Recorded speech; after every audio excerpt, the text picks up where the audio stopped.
Hello everyone, welcome back to the channel. In this video I'm going to walk you through an easy step-by-step guide on how to add funds to Steam wallet. So to get started with how you can simply add funds to your wallet, so the first step to do is to open your Steam. So to open your Steam, you have to launch the Steam app on your PC, or you go to store.steampowered.com and log into your account. Then in step 2, you have to hover over to your username in the top right corner and click account details, which is your step 2. Then on the step 3, you have to add fund to your wallet. So scroll down and select the plus add icon, which is to fund your Steam wallet. Then after that, you have to choose the amount of fund you want to add to your wallet.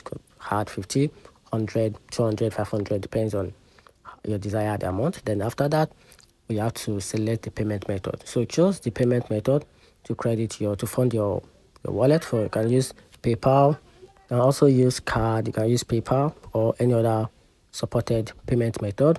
Then after that, you have to enter the details and confirm your purchase, and your Steam wallet will be updated instantly after the transaction is complete. And that's how you can simply add fund to your Steam wallet. Find the video helpful, turn on the notification button and subscribe for more. Thanks.